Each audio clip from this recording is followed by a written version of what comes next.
बिस्मिल्लाहिर्रहमानिर्रहीम। अस्सलाम वालेकुम। कुछ दिनों पहले एक दोस्त से बात हो रही थी। वो शुगर के स्पेशलिस्ट हैं। तो वो बता रहे थे कि मैंने अपने जो कुछ पेशेंट्स हैं उस पे एक ट्राई की कि उनको ये सफ़ेद आटे की जो रोटी है वो बंद करवाई। तो जब उन्होंने 2 हफ़्ते तक बंद की तो उसके बाद उनके जो ख़ासकर ये वो वाले मरीज़ थे जिनका शुगर बहुत ज़्यादा होता था और जो कंट्रोल नहीं हो रहा था।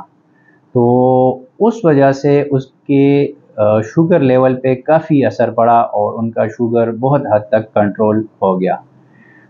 तो बताने का मकसद ये है कि हमारी जो यहाँ पे सफ़ेद आटे की जो रोटी मिलती है, इसमें कुछ ऐसी चीज़ें भी होती हैं जो बाहर के ममालिक में अक्सर कम हैं, यानी बल्कि बंद हैं कि वो बाहर वो नहीं छोड़ते कि वो उसको आटे में शामिल करें। लेकिन हमारे मुल्क का चूँकि आपको पता है कि यहाँ पे तो खालिस कोई भी चीज़ प्रॉपर नहीं मिलती।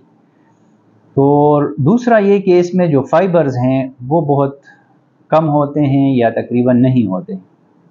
तो इस वजह से ये चीज़ें जो हैं, इसका जो कार्बोहाइड्रेट लेवल है वो बहुत ज़्यादा होता है। ये आपकी शुगर को काफ़ी बढ़ा देता है। इसलिए कि अक्सर लोग काफ़ी परहेज़ भी करते हैं चीनी वग़ैरह मीठी चीज़ों से, फिर भी उनका जो शुगर है वो कंट्रोल नहीं रहता। तो उनमें ज़्यादातर में जो वजह होती है वो ये सफ़ेद आटे की रोटी होती है।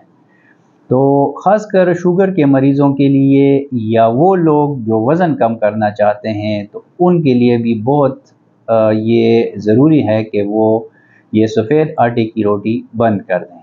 तो शुगर के मरीज़ों के शुगर पे बहुत अच्छा असर पड़ेगा, शुगर लेवल काफ़ी हद तक कंट्रोल होगा।